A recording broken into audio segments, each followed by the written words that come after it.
Muchas gracias, señora presidenta.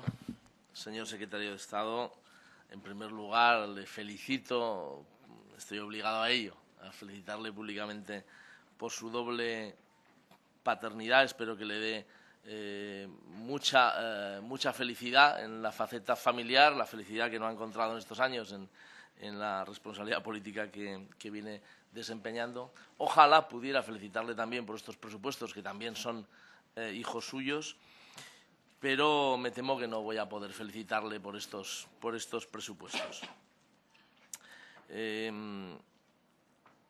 Está saliendo mucho en el debate hoy el nombre del señor Montoro. Usted, de sus labios, he leído frases que juraría haber escuchado al ministro de Hacienda, el señor Montoro, ese discurso optimista que nos ha intentado insuflar. Bueno, pues ya veremos 2014 lo que nos depara. De momento, sinceramente, en nuestro grupo no vemos esas brotes verdes ni esas luces al final del túnel, ni esperamos nada particularmente positivo a la vuelta de la esquina. Ojalá nos equivoquemos, ¿verdad? Pero lo cierto es que en estos momentos mantenemos serias dudas de que ese discurso optimista tenga detrás algo de soporte real. Lo estamos viendo en los presupuestos en general, lo estamos viendo en el presupuesto de su área, de su responsabilidad. Continúa la tendencia a la baja. No pretendo entrar en una guerra de cifras. Ya se han expuesto las que ha expuesto usted, las que ha expuesto el señor Torres Mora. Podemos decir que, evidentemente, no cae tanto el presupuesto como en los años anteriores, como el año pasado. Pues, evidentemente, cada vez queda menos que recortar, ¿no? Y cada vez, una vez que se llega al hueso, es difícil seguir bajando, ¿no? En todo caso, podemos decir que se consolidan las cifras de la reducción, las cifras de la caída, con alguna excepción, como el caso del INAEM, aunque muy matizadamente, muy tímidamente, ha dicho usted. En todo caso, no podemos olvidar la caída acumulada de los últimos años. Y yo sí que suelo hablar no de los dos últimos, como hacía el señor Torres Mora, sino de los 4 años anteriores, que han sido un recorte acumulado de un 70%. Un recorte acumulado de un 70%. Por lo tanto, hasta que no haya unas cifras de crecimiento realmente que permitan ir compensando, estamos hablando todavía de un escenario recesivo para los presupuestos culturales. Se responsabilizaba antes al ministro de Cultura de dirigir la política... Se responsabilizaba antes al ministro de Hacienda de dirigir la política cultural, o yo diría más allá, o de cargarse a las industrias culturales. Pero, más allá de quién es el máximo culpable de este escenario, yo sí que echo de menos un ministro de Cultura que sea capaz de enfrentarse al Ministerio de Hacienda para defender a la cultura, que sea capaz de enfrentarse en el Consejo de Ministros, que sea capaz de enfrentarse a sus iguales para defender las industrias culturales. Yo sí que echo de menos eso en este Gobierno. Evidentemente, las industrias culturales han sufrido unos recortes brutales acumulados en estos 4 años anteriores, y en este año 2014 no se va a mejorar esa situación. Esos recortes se producen en un escenario especialmente grave, en un contexto de caída del consumo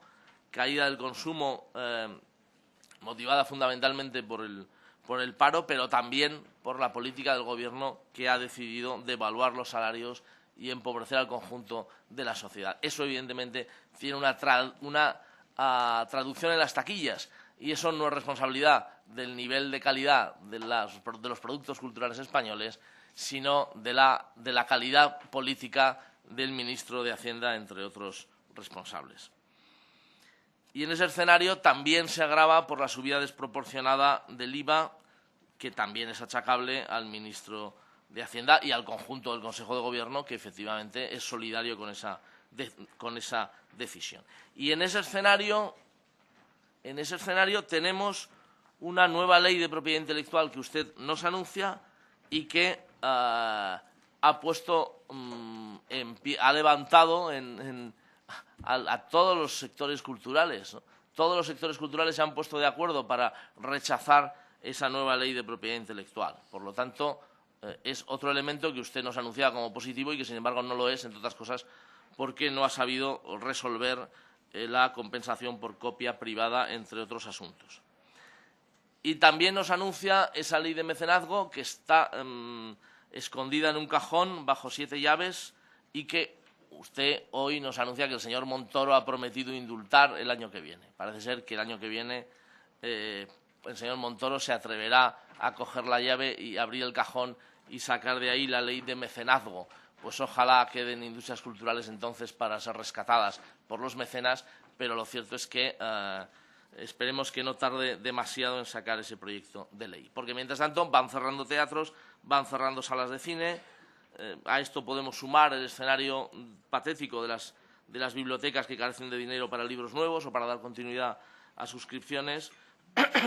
Y lo que hoy nos ha planteado son tiritas. Son tiritas, apenas un incremento del INAEM en cifras globales, creo que las ha cifrado en torno a 10 millones de euros, el incremento real, bueno, mientras se está recortando en otras partidas. Y mientras ustedes imponen que la tauromaquia sea patrimonio cultural. Claro, y la gente de la cultura de verdad pues no puede entenderlo, Y ven cómo los recién llegados del Olimpo Cultural les están dejando sin las migajas que les corresponderían de los presupuestos. Y voy a poner el último ejemplo. Ustedes han decidido eliminar los premios nacionales a la obra de un traductor y a la poesía joven. Supongo que para dejar sitio a nuevos premios nacionales como el de la tauromaquia o el diseño de moda. Y si no es así, espero que pueda aclarar esa información. Porque, claro, todo el mundo entiende que en un escenario de recortes podría ser razonable recortar las dotaciones de todos los premios por igual, en lugar de castigar específicamente, en este caso, a los traductores y a los poetas jóvenes. Es una discriminación difícil de justificar. Y en ese sentido sí que me gustaría que usted pudiera decirnos por qué se ha decidido eso o exactamente qué es lo que han decidido y que pueda explicarlo. Quería también saber, ha anunciado la reforma del 1,5% cultural. Por cierto, la ministra de Fomento lleva ya casi 2 años hablando de ese 1,5%, por fin parece ser que va a ver la luz.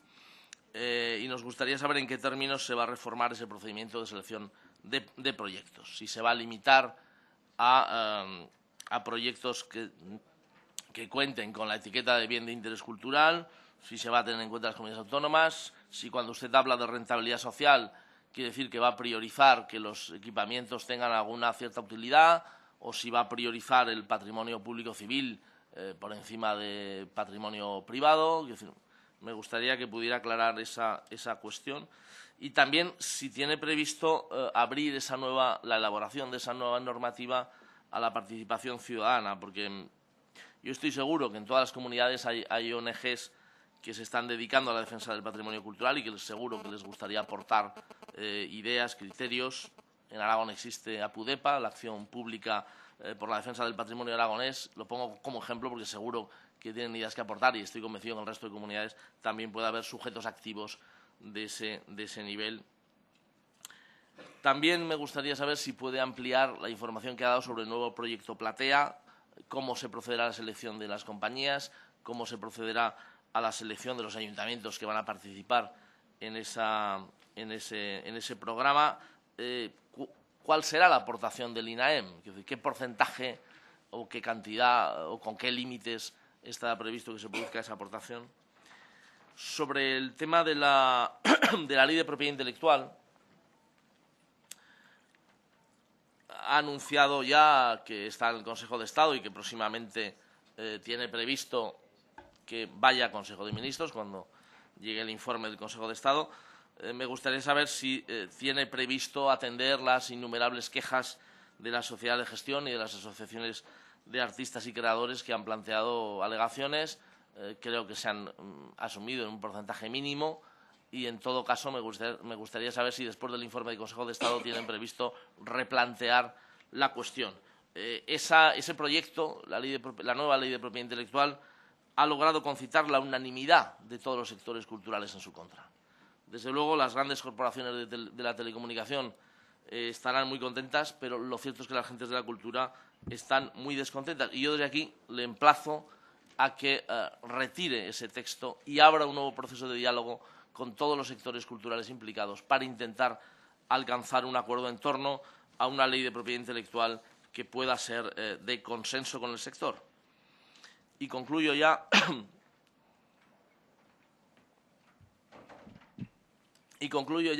Con algunas inversiones que interesan a mis electores en Aragón, inversiones o la ausencia de ellas, ¿no?, que en este caso sería lo que toca. En primer lugar, quiero hablarle del Archivo Histórico Provincial de Zaragoza, llamado a compartir nueva sede con el Archivo General de Aragón, dependiente de la Comunidad Autónoma. Usted sabe que esta obra lleva en los presupuestos desde 1997 y todavía no han comenzado las obras ni se sabe cuándo empezarán, ¿no? El año pasado, o sea, este año 2013, hay 0 euros. Para el año que viene se nos anuncia igual cantidad y, lo que es más grave, en el plurianual el proyecto se demora hasta 2017. Queremos saber las razones de ese retraso y también conocer el compromiso del Ministerio en relación con esta obra, con el Archivo Provincial de Zaragoza.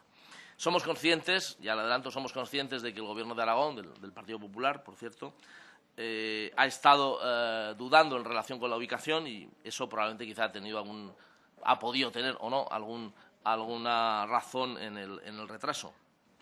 Que primero se planteaba que estuviera, bueno, no le aburro con las ubicaciones. Sí que me gustaría, la última respuesta que me dio a esta cuestión era que estaban estudiando la ubicación. Ha pasado, creo que, un año ya, es probable que ya tengan respuesta a esta pregunta. Por eso, ¿cuál es definitivamente la posición del Ministerio ante la ubicación del Archivo Provincial de Zaragoza? Y, en segundo lugar, concluyo ya con otra cuestión. Tampoco hay ni 1 euro para la rehabilitación de la sede principal del Museo de Zaragoza. Y lo más grave es que, en este caso, este proyecto ha desaparecido de los presupuestos generales del Estado sin ninguna explicación. El Gobierno ya ha renunciado a ese proyecto, ha renunciado a ese compromiso. En fin, no hay prórroga en el plurianual, simplemente se ha eliminado directamente y me gustaría que usted nos pudiera dar alguna explicación al respecto. Muchísimas gracias, presidente. Muchas gracias.